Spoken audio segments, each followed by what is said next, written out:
Hello, everybody, and welcome to A Right to Shine. Today, yes, today is our very first real interview, and it's with Kameelah Parker.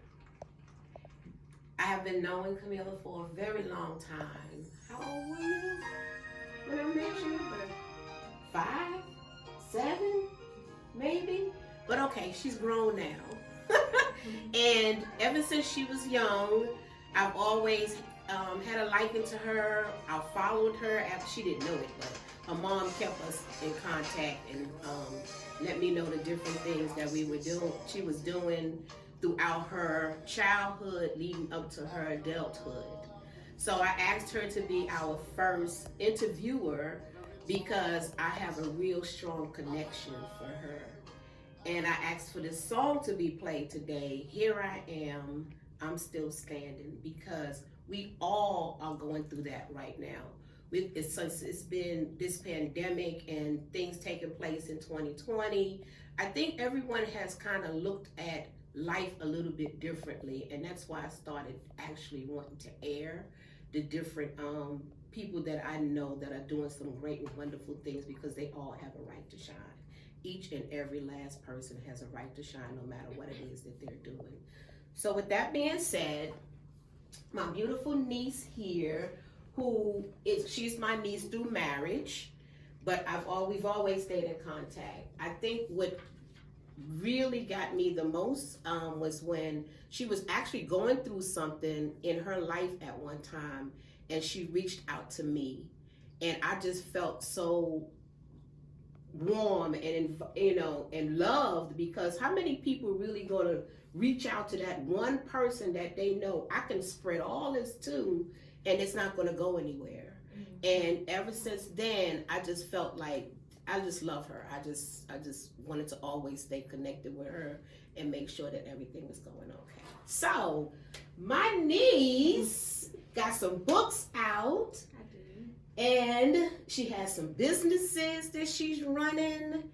She's a mom. She has a wonderful family. So let's talk about the books first. Okay. Well, my first book is Confessions of a Chocolate Diamond. And basically, it took me years to write this book, because I was writing and I stopped. I was writing and I stopped. And then I just felt the need to really, really speak my truth.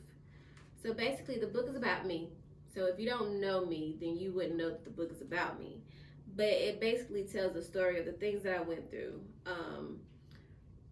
overcoming those things, and just I feel like I needed to tell the world about me in order to move on, in order to grow, in order to become a better person, just to kind of just get it out there. So this book, it caused a lot of drama. Some people didn't like the things that I said about them. They knew who they were. Did you get in contact with them first and let them know that they were going to be in the book? Yeah, I didn't, because I didn't, of course I didn't use people's real names. Right. But it was my truth. Right. It was my story. It was my experience. And I think that's where I stumble on, because I've spoken to you several times on my book, and it's always, do I want to talk about me? Do I want my book to be about me? And I think, for these years now, I've been really thinking, I think I am just going to step out and just talk about my life. My life, because you wouldn't know me without it. Right. And your other book? So I have Come For Me. I don't have a copy with me today, but that's pretty much just short stories. It's a adult book, and it was my first adult story. I have a story in there that I love. And I have another book that I'm working on called Dropping Diamonds, and that one is just motivational quotes, stories, giving women like a guide that they can go back and reference to stand their truth, to speak their truth. Certain things, do's and don'ts, in relationships, what we shouldn't stand for, what we should stand for, right. Knowing your worth. Right. Know your worth. Exactly. Not ignoring red flags, right. Taking the time out for yourself to learn you, to hear yourself breathe, to hear yourself think. Exactly. To know what you want out of life. So that's my next book coming out. Hopefully I should have that out by May of this year. And that's really and that's a good thought there, because a lot of times we do just don't look for the signs. We ignore the signs. We know it's there. We see it, but we just so wrapped up into, no, I don't believe that's going to happen, when it's all in our face anyway. You know, and that's good that you're coming out with that, because us women, we hide a lot. You know, and it's time for us to stop doing that. Yes. You know, but we get caught up in the, oh, I'm single, I ain't a man, and you know, all this. I want my baby daddy to be around and all that. And sometimes we just gotta bypass all of that and just step out on faith. And that's what it is, just stepping out on your own faith and believing that you can be okay without all of this by yourself. By yourself, without all this necessary drama stuff. So now let's talk about the businesses that you have. So right now, I'm putting my focus into, it's called Secure Her Bags. Basically, I secure women with safety bags. This is a Valentine's special, so instead of having it in my bag as I normally do, I made it in a little cute Valentine's box. And basically, it is a protection bag. You have your tasers, you have your pepper spray, which we need. Right, and then you have your body alarm. This, because it's the Valentine edition, this one is shaped into a heart. But you pull it, you detach it, and it makes a lot of noise. So if you feel like you're in danger, it brings a lot of attention to you. So that's good. I have a soft spot for, my major is criminal justice. And I do, like, it may be weird, but when I read stories, I investigate them. I see where, you know, I try to figure out what Virgo. I am. Sorry. And yes, I am a Virgo. So certain things stick with me. You know, one thing is our babies, our girls, you know, being kidnapped, not seeing their mom and dad and their family, and nobody knows where they're going, disappearing. And I have 2 girls, so it's kind of like, you know, how can I give my contribution? How can I make a contribution back to the world positively? So this is my way. You know, at first I was taking donations, you know, but I'm not there yet. One day I will. So right now, I have a vending machine that's in the makings for my safety bags.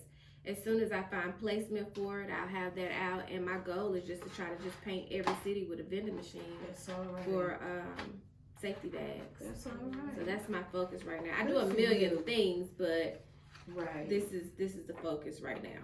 And then you have the ice cream truck. I do. Me and my family own a ice cream truck. Me and my daughter's dad and my children. It's called JW and the Bros. It's named after my girls, Jada and Wisdom, and the brothers.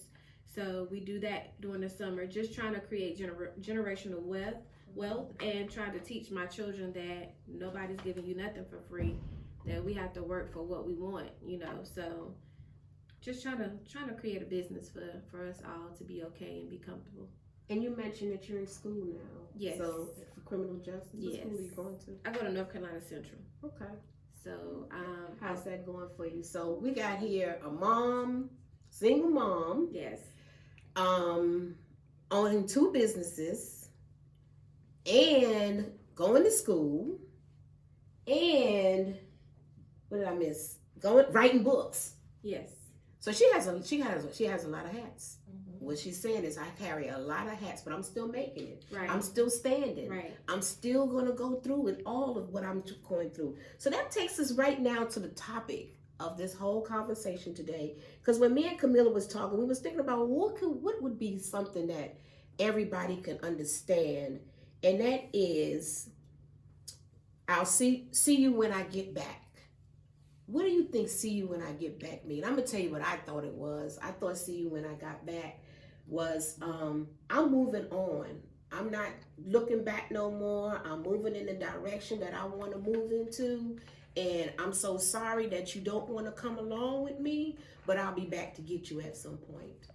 I will be back. I'm going to come back and say, hey, just like I moved from New York City to Harlem, and I go back every now and then. Hey, y'all, how y'all doing? I'll see you when I get back.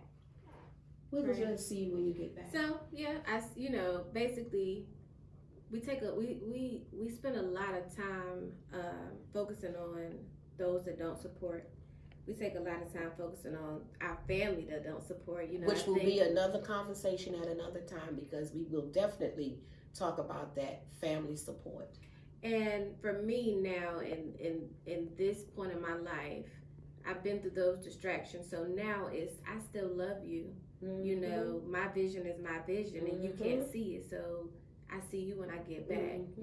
So that's my takeaway on that. We got to keep moving. We got to keep striving. We can't allow their non-support to keep us crippled, to keep us stuck. And I think that's what I did.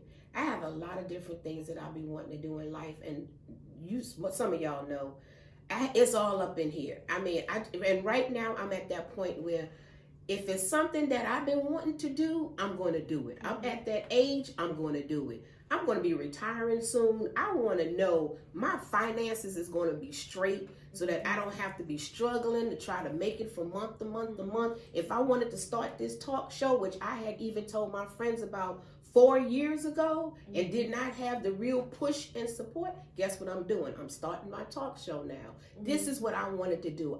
Everybody has a right to shine. And I want all of our ladies, men, and children that are out there doing something wonderful. There's ups, there's downs, there's struggles. I want y'all to come on in to a right to shine, because that's exactly what it is. You have that right to shine.